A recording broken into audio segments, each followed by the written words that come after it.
খেপসে এবার ভাই, খেপসে। অনেক সহ্য করেছে চৈতি এবং আকির কথা, আর নয়। তাই তো এবার তিশায়ও মুখ খুলেছে। মুখ খুলেছে তো ভাই, এমন খোলা দিয়েছে পোস্টের মাধ্যমে আখি এবং চৈতি দুজনকে সাবান সোডা ছাড়া তিশা এবার ধুয়ে দিয়েছে।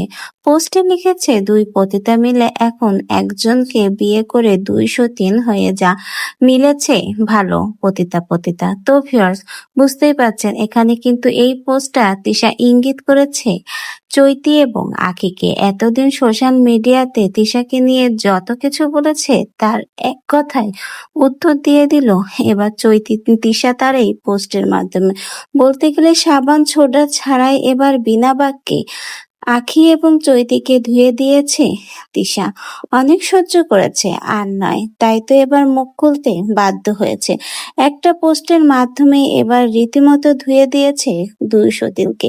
এখানে কিন্তু এই পোস্টার মাধ্যমে সহজেই বোঝা যাচ্ছে এই পোস্টটা তিশা কাকে ইঙ্গিত করেছে। আখি এবং চৈতিকে। বেশ কিছুদিন যাবতই চৈতি সোশ্যাল মিডিয়াতে তিশাকে নিয়ে বেশ আজে বাজে মন্তব্য করত।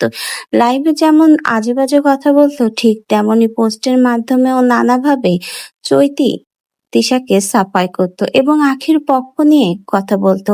চৈতিকে দেখা গেছে প্রথম থেকেই কিন্তু আখির পক্ষে, আখির স্বাদ নিয়ে কথা বলেছে। তাই তো তিশা আর চুপ থাকতে পারেনি, শেষমেশ মুখ খুলতে বাধ্য হয়েছে। অনেকেই বলেছে তিশা কেন চুপ থাকে, চৈতি এত আজে বাজে কথা বলে তিশা তার পরিবারকে নিয়ে, তিশা কেন চুপ? ভাই, কথায় আছে সব সময় মুখ লাগাতে নেই সব পাত্রে। তাই তো তিশাও সবসময় চৈতির কথায় কান দেয় না। এবার তো ভাই একজন নয়, দুইজনকেই একসাথে সাবান সোডা ছাড়া তিশা ধুয়ে দিয়েছে। তো ভিউয়ার্স, আপনাদের কি মনে হয় তিশা যে আখি এবং চৈতিকে উদ্দেশ্য করে এই পোস্টটা করলো, এই পোস্টটা দেখার পরে আপনাদের কি মনে হয়? আখি চুপ থাকলো, চৈতিকে চুপ থাক